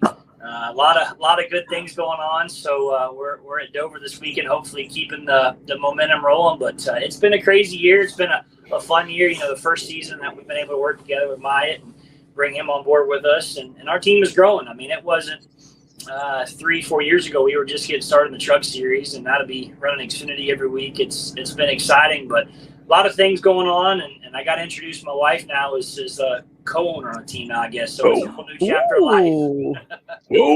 I'm liking that. Myatt, with that kind of resume, you'll never be able to shave again. Jordan's got to have a birthday every week, and he's got to get married every week if we're going to keep having luck. Well, hold on, though, because you guys are talking about that when we're talking about facial hair or birthdays and weddings and what brings luck on the track. Are you guys, both of you or either one of you, superstitious? Because the lineage of superstitions in racing goes long. Does it apply to you guys? I mean, I actually tried a playoff beard last year. Well, I did the opposite. I did a playoff shave. So I had a beard all the way up to Bristol last year, and we were actually starting to kind of come into our own and run really good. And then as soon as I shaved it, we had bad luck. So I don't know. Maybe I do need to keep it. Oh, Jordan. Not really. There's a few things that I'm more of a repetition kind of guy. If I've got a good day or a good race or something, I'll go back and try and do things a certain way. I mean, I like my certain things I'll eat for a day, or certain things I'll drink, or certain things like that. But you look back at some of the jokes, like you can't have a $50 bill. Well, Both times I ran Daytona and we finished second, somebody gave me a $50 bill and I had one in my wallet both times. No, come on. When I started racing dirt late models, our sponsor was my hometown, Forest Acres. Their colors were white and green, so I had a green dirt late model for 2 years, and we won a lot of races with that thing. So we kind of broke a lot of the superstitions. The only thing that I won't let somebody have, and my dad's done it a couple times, he's brought peanuts to the racetrack, and that's a no-go. Like, get those things out of here. That's about the only thing that I hold true to is don't bring peanuts anywhere around here, because I think the last 3 or 4 times, because my dad loves peanuts. We're from South Carolina. He loves boiled peanuts. He goes all over those things. And I think every single time he's brought to the racetrack, he either crashed or blown a motor, or the trailers burn a bearing on the way to the track. I'm like, no more. So that's about the only thing. So when you put your shoes on, either one of you, when you put your shoes on, is it left, right, or right, left? I don't know. I never thought about that one. I just put them on. What about you? I haven't ever done that, but I've seen some people who will put one pant leg on and then put the shoe on, and then they'll put one other pant leg on, put the shoe on, and I think that's just insanity. So I don't do that. Holy I've got enough other problems smokes. to try to add one more to my thing to remember and keep up with. There's only so much room up there. Well, the reason I wanted to team you guys up is because, Jordan, you still consider yourself a racer, a driver, but you're also a big-time Xfinity Series team owner. So there's got to be a lot of emotions going on, and it's something that you guys don't necessarily want to talk about. But we got to bring it up because I've never had a chance to ask this of somebody.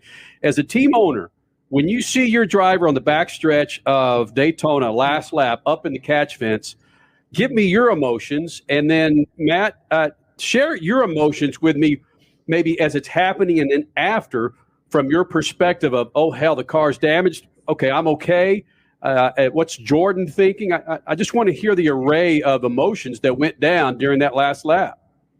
Yeah, I tell you, that's for me, and Myatt will probably say so as well. But for me this year, I think that watching him race and sitting in the pit box has been more stressful than being behind the wheel. Because something about being a race car driver, it's so much of a control thing. Like, you're the one that's holding the steering wheel. You're in control of what that race car does. And when I'm sitting on the pit box watching him race, it's kind of a helpless feeling because I can't help him. I can't do anything. And I think those last, I think, Kenny, when you actually came by the pit box there with like 20 to go, I was a nervous wreck. Like, my hands are sitting here like shaking because he's 3 wide in the middle and there's guys crashing everywhere. And I'm like, oh, please don't tear this thing up. So, it's definitely a crazy feeling. But yeah, going back to that Daytona deal, we were sitting in the pit box and, he done a great job all race. We were sitting like 5th place in the last lap. We're in a really good shot because Daytona, I mean, heck, the year before in the Truck Series, I was 11th at the white flag. He was 5th. So we were still in contention for potentially coming out up front on that deal. But yeah, it's definitely not a good feeling. The first thing you think is hopefully he's all right.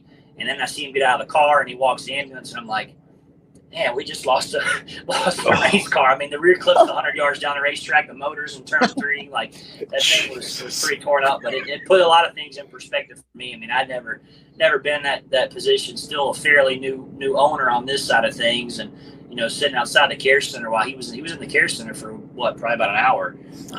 Definitely an emotional roller coaster for me, but just thankful that our guys built a safe race car. Makes you appreciate, the chassis. We get RCR chassis, and we've got he runs a carbon fiber seat with a pour in it. Everything on the safety side of things did its job. So, sometimes we forget that racing is still a dangerous sport, but we're very fortunate that things are to the level they are with what NASCAR does on the safety level of things. That we can have crashes like that. And he was back in the race car the next week, and it's like that's still insane to think about. But we're pretty tough on the racing side of things. But I don't know. I'm sure you're probably tired of talking about the Daytona crash. That's got to be like, I don't know, for me as a driver, like, I've had some crashes, but like that one there is one that you're going to be like 70 years old sitting on the couch. Hey kids, look at this from back in the day. Y'all seen me do this before? No.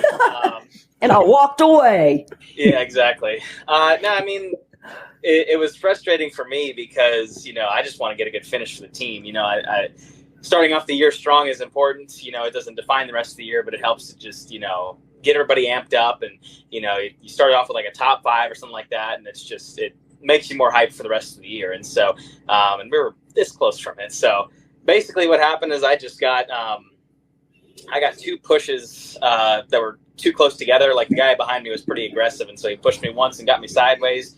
and I kind of started to correct it, and then he pushed me again before I could finish correcting it, and that's kind of what got us sent into the fence. And so I spun off the nose of the guy next to me, and then I was kind of nose to nose with the guy all the way next to the wall.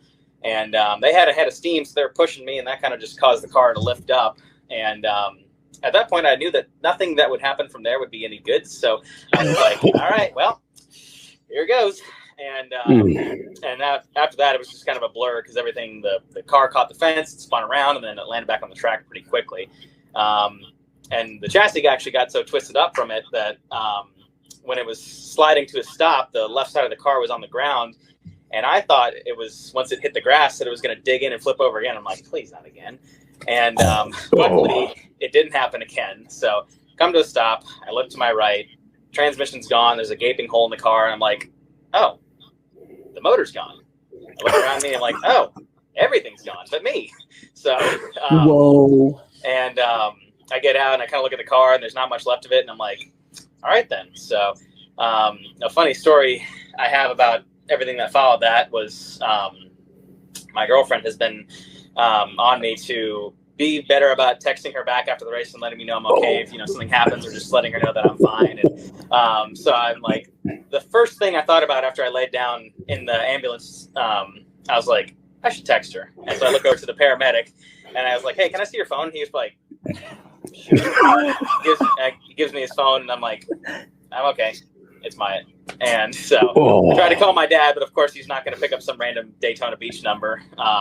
And so I got to see him, and luckily I was pretty okay with it because everything that happened, because I knew that I was fine. I knew that, my foot was just a little bruised, but luckily I came out of it okay, and I was able to race next week. But really I was more upset that we didn't get to finish the race because we were going to end up like third, fourth, or fifth, something like that. So it's that's just how racers are. Listening to you talk about the cell phone issue and needing to communicate with your dad, communicate with your girlfriend, it just makes me think Brad Keselowski ruined this for everybody. You guys can't carry your cell phones in your fire suits anymore. It's ridiculous. Yeah, if I had my cell phone with me and that was happening, I would have obviously just taken a video and so I could have that for later. He'd be on TikTok climbing around the car and be like, "Oh, I'm sorry." Seriously. Freak Nation, we have a part 2 of that coming up. We'll do that when we come back from the next break. But Statman, listen to that interview.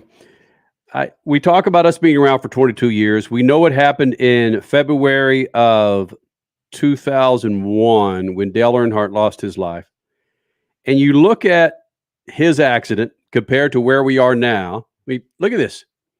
Look at that. I mean, that's before the fireball. If you're watching this on YouTube or Twitch, you see his Myatt Snider's 31 Xfinity car up in the catch fence. And just a bruise. But you look at Dale Earnhardt, and when he hit that wall in between 3 and 4, it doesn't compare to that. No, it doesn't compare at all because Earnhardt hit the wall with no soft wall, and the violence was so strong that the rear end moved a couple of feet forward. And Darrell Waltrip, watching it on TV, knew immediately there was a problem because all of the energy of the car went into the wall. In that case, with Snider, it went up into the fence, and all the energy was thrown around and spun around and was able to dissipate. In the other one, it just all went into the car and wasn't good.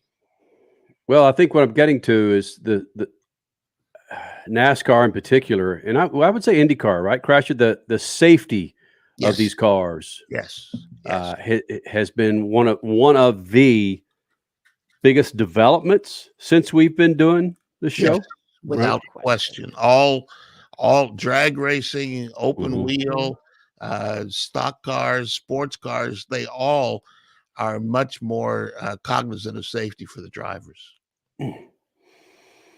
Still, we got about 3 minutes left, but still recall those conversations with Mario Andretti when he's running Formula One back in the 60s, and how he would say he and the other drivers would look around in their pre-race meeting, think, yep, 1 or 2 of these guys, they're not going to be around this year. We're going to lose them. Yeah. And the guys would sit on gas tanks practically in sports car racing. And they, you know, that I've talked to drivers that just shake their head and say we had no idea the danger that we were in, and it was just luck that more of us didn't leave. Yeah. You know, I mean, it's crazy. Cars are infinitely safer than they were even 20 years ago between Dale and now. Oh yeah, without question, yes. Crasher, there was that wreck with Kenny Brack at Texas Motor Speedway where he got up in the catch fence and there was nothing left but him in his tub. Mm-hmm. And I mean, yeah, he had some issues, but I was surprised that he came out of that as well as he did. Yeah. Or Scott Dixon was at Indy when he got upside down and landed on the fence upside down. You know, I mean, wow, it's just. And he truly did walk away from that one. Yeah. And McDowell, all the spinning and, you know, that was crazy. You know, it's just, but thankfully the spinning was able to dissipate the energy and didn't get into the car as much. Yeah, that's the advancement of safety in cars over the last 22 years is just, to use a old term, stunning. It took Dale's death to, 22 years later, a guy like Myatt Snider can get up in the catch fence, catch fire, and text his girlfriend in the back of the ambulance, "I'm okay." Yeah. I mean, when we started this show, June of the year 2000, there were arguments throughout the driver garage in NASCAR about how stupid the Hans device was, and there's no way they wanted to wear it. Some of the drivers were calling it a toilet seat. I'm not wearing that toilet seat that takes away some of my field of vision when people just were so stupid about the actual safety component of it. I think it was IndyCar and F1 had made it permanent, and they said you have to wear these now, and NASCAR's just pushing away from it. Nope, not going to do it. All right, more with Myatt Snider and Jordan Anderson coming up after we go to break. Speed Freaks, Motorsports Radio, redefined. Engine is one of the most important components of your vehicle. When improperly maintained, you can experience mechanical wear, poor fuel economy, or even a breakdown. Lucas High Performance Motor Oils are proven to lower oil temperatures for longer oil life, reduce metal fatigue, and keep engines clean and free of deposits much longer. They protect against oil foaming, slow oil burning, and raise oil pressure in worn engines. For more information, visit lucasoil.com.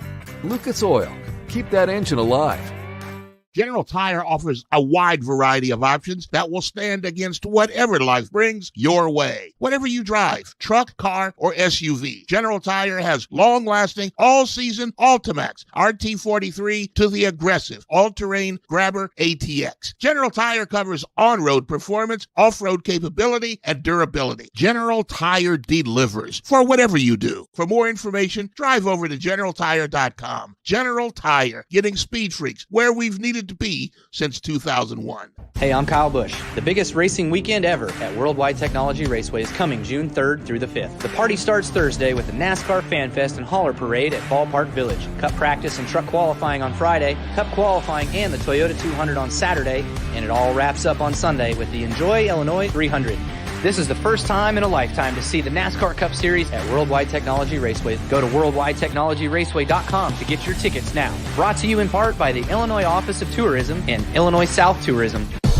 Hey, Freak Nation, did you hear? With the addition of MAV TV Plus to the MAV TV Motorsports Network, they've got their full live event broadcast schedule, a total of 226 live race broadcasts featuring the ARCA Menard Series, the Lucas Oil Late Model Dirt Series, Pro Pulling League, American Sprint Car Series, Pro Motocross, and the Lucas Oil Chili Bowl Nationals. MAV TV, the only television network dedicated to motorsports. Go to mavtv.com to get your motorsports fix 24/7, 365. There is less than 1/100th of an inch of motor oil protecting your car's engine. Friction and heat causes engine oil to experience thermal breakdown, weakening its ability to protect the engine and its parts.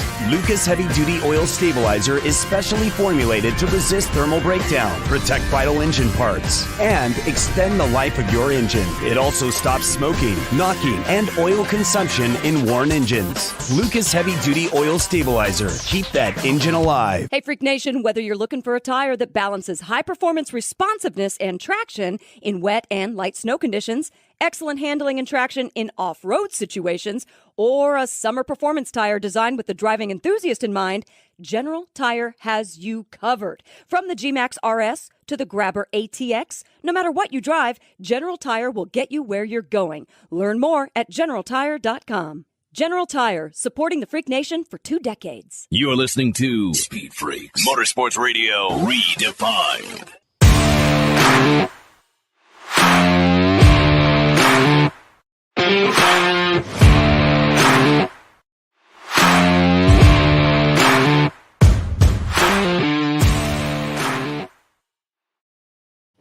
Freak Nation, coming up, more of that Myatt Snider Xfinity Series pilot and Jordan Anderson, the owner of the Xfinity Series team. Jordan Autosports, Crasher?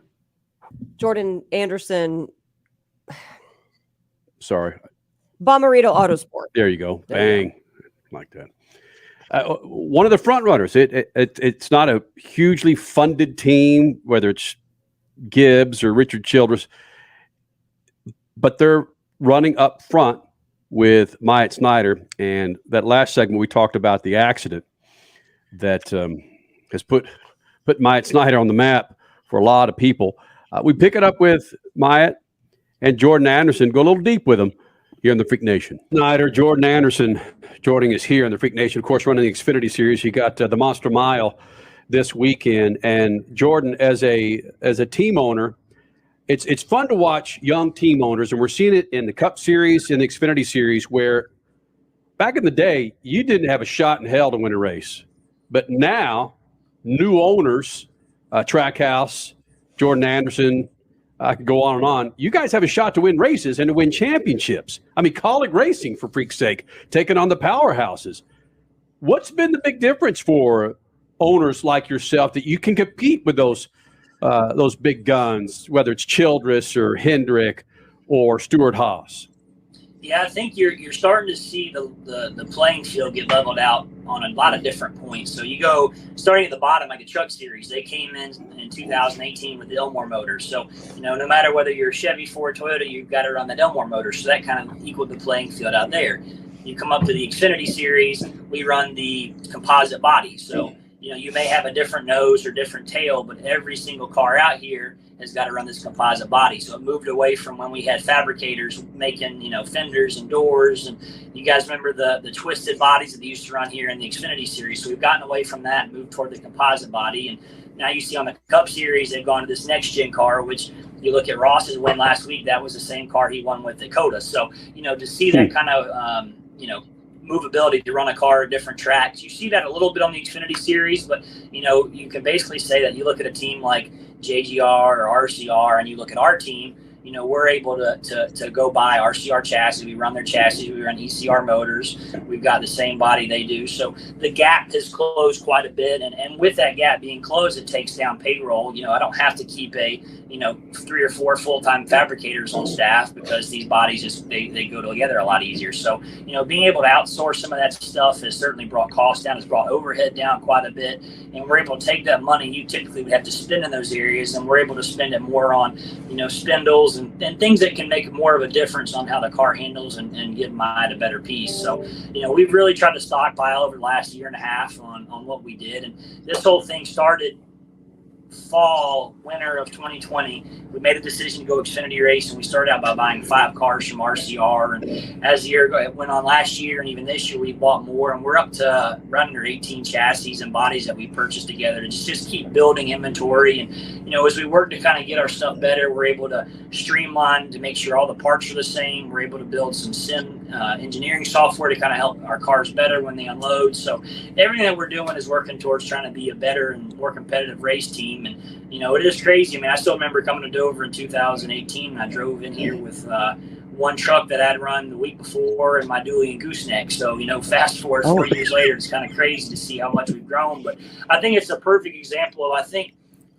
motorsports as a whole went through a tough time, 15, 16, 17, across the board. And I think a lot of that was bigger picture of the economy, but things have gone pretty well. And I think you look at a lot of teams. I mean, we're very fortunate that, we've got partners that have stuck with us. Myatt's got Tax Slayer, Louisiana Hot Sauce, Superior Essex. We've got the guys from Bombery Automotive. We've got Lucas Oil. I mean, Lucas has been with me since 2015. They've been with me from day one. So, you know, what makes a successful team owners having partners and people that stick behind them through the good times and the bad. And, you know, from day one, having people that have stood behind us and helped us grow this thing is what's allowed us to get here. I mean, we all know racing that it's cubic dollars is what makes race cars go faster. And, you know, the more we can invest and stay here. I mean, every single year, I feel like our team is getting better. We're getting more competitive. We're adding more depth to our team in both people and our resources. So it's just a process. It doesn't happen overnight, but it has been cool to see, you know, guys like myself and Sam Hunt and Tommy Joe Martins in the Xfinity series. You've got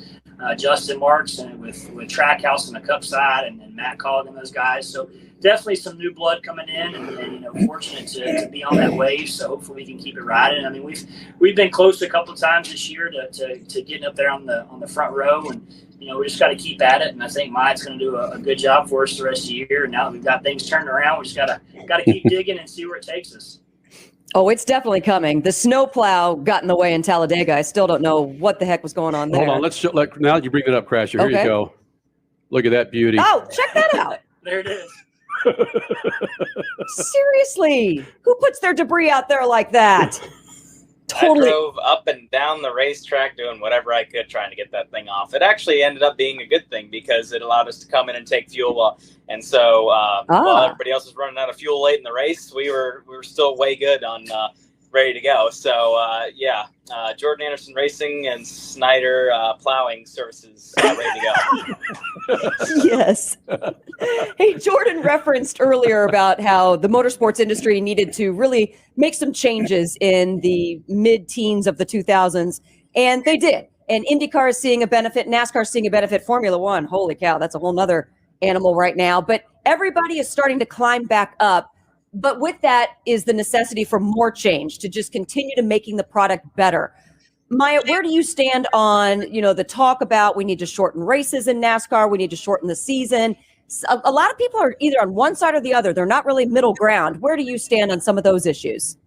Well, I am the middle ground, so I'll help you out here. So I think that some Cup races should be shorter. Like, you know, I think having a ton of 500-mile races is not truly necessary anymore, but I do think that they should save, you know, the 500-600 milers for the big crown jewel stuff, you know, the Coke 600, the Southern 500, it's not the Brickyard 400 anymore, but, those types of big races, I think those are important to, you know, keep the traditional length. It's really cool to see, you know, just, it makes it special too, you know, so, you know, you think if most races were only 400 miles and then suddenly someone, you know, who's only a casual fan sees a 500-mile race, they might be a little more interested, or they see a 600-mile race and they're like, why is it different? And so, so I think saving those big length races for the crown jewel events, I think that's important. And that's just a part of something that NASCAR is going to have to figure out. But I think, you know, they've shown a willingness to make those changes and to try new tracks and try new places. And I think, the sport's on a good curve. Do you like the road courses, adding more road courses to all the schedules throughout NASCAR? Absolutely. I spent a full season of doing just road course racing a couple years ago. And I think it's great to showcase that the drivers in NASCAR can do just about anything, doing dirt, that's cool. Doing road courses, that's especially cool. So showcasing the talents that we all have, to build race cars that can do it and have drivers that can do it. I think that's important. Yeah. Okay. The dirt thing. This is it's driving me crazy. It's been driving me crazy for weeks since pre-Bristol. When Kyle Busch says, yeah, I agree with Richard Petty. It takes the sport back when we go back to dirt.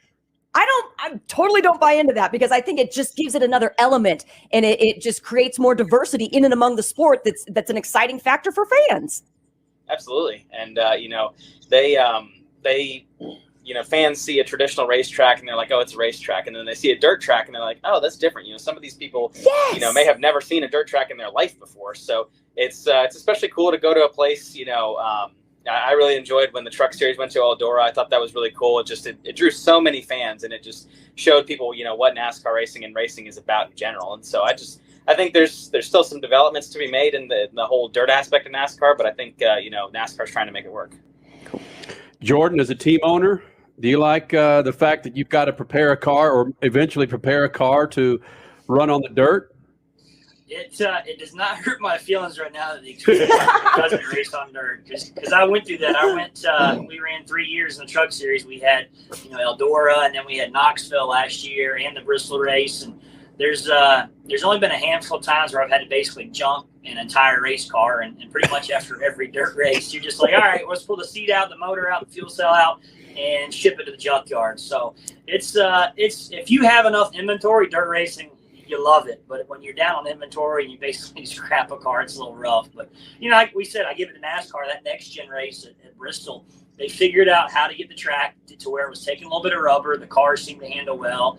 I mean, heck, you watch that truck race at Bristol. That's the first time in history every truck finished a race. Whoa. So I think they're starting to figure out how to do these dirt races, because as you guys know, there's so much that goes into dirt racing with how you prep the racetrack. And I think that first year they went to Bristol, the track was just way too soupy. There's too much water on there, and they kind of figured out a happy medium to where, we could actually see where the guys are going, and there's not mud everywhere, and they kind of found that balance. So like you said, I think the more that we do this stuff and we think outside the box, it'll be better. And you look back to what happened with COVID 2 years ago, getting rid of practice. I mean, we used to show up and we'd be practicing for hours upon hours and just chewing up tires and time on the motors. And, that's brought the cost down to be able to cut some of that out. I mean, I know it's made it a little bit harder for the drivers to we just show up and pretty much go race. But, there's a new time for everything. And we found out what we can do with and what we can do without. And we've made it work. And I think it's made the sport healthier. Well, we'll end it with this, man. I saw it firsthand. I'm watching that watching the Cup race at Bristol with a dude who's a big Boston Celtics fan. We watched the Celtics game, then went into the Cup race, and he would know the difference between an IndyCar and a Cup car.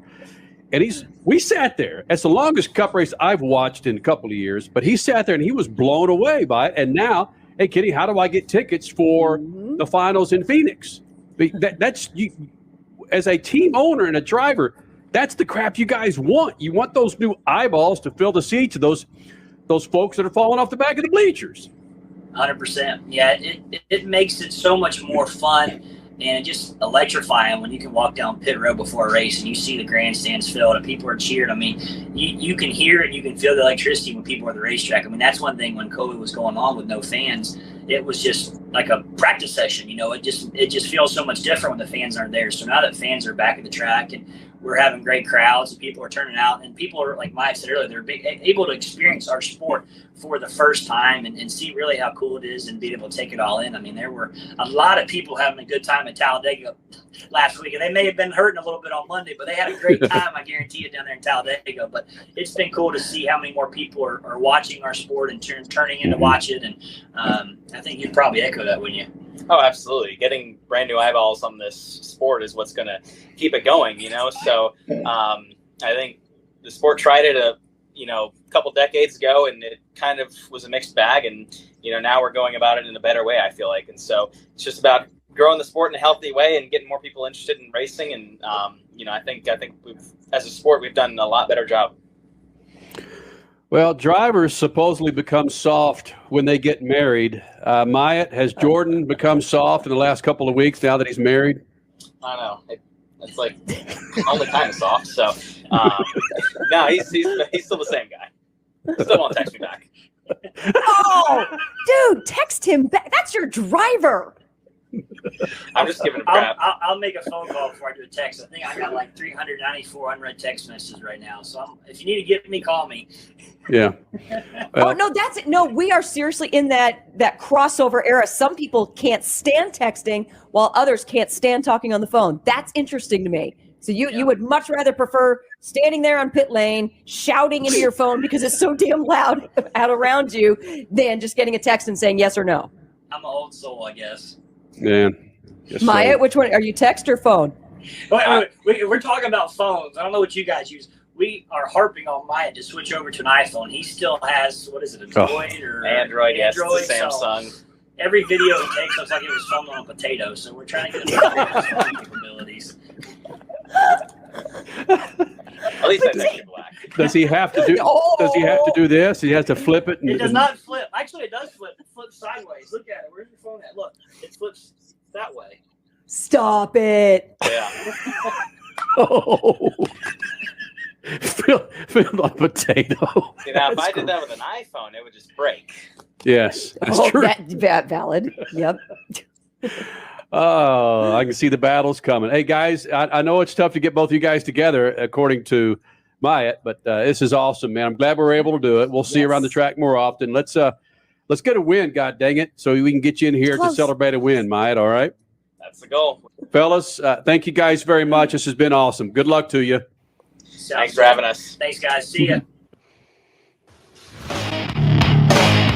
Not much motorsport. Not much motorsport. Helio or Helio? Not. Well, not only that. Much. Thank you, I love you. And headlining the party. Douchebags. Lose. Not much motorsports. The Freaks. Not much motorsports.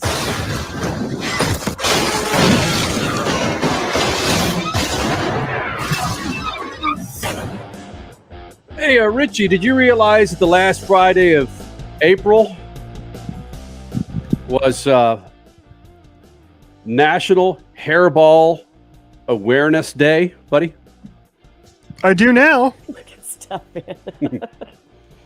Hairball Awareness Day, April 29th. Celebrated annually. Again, the last Friday of April. It was started by this cat. Literally. This veterinarian in Kansas that wanted to make cat owners aware of why their cats keep coughing up hairballs. His name is Blake Hawley, a Kansas-based veterinarian. Richie's going to sleep. Yeah. Stay with us, Richie. I was looking this story up is what I was doing. Hairballs are caused when cats ingest their own hair while self-grooming. The hair gathers into a digestive obstructions, causing the felines to vomit them out. There you go. Sorry we didn't celebrate it on the actual day, man, but How do you celebrate a Hairball Awareness Day? Do you like off one up? Yeah. Allegedly, yeah. just blast it out. All right, man. We'll do it again next week. Shoot the juice to the moose and Statman. Cut it loose. Zip. Speed Freaks, Motorsports Radio, redefined.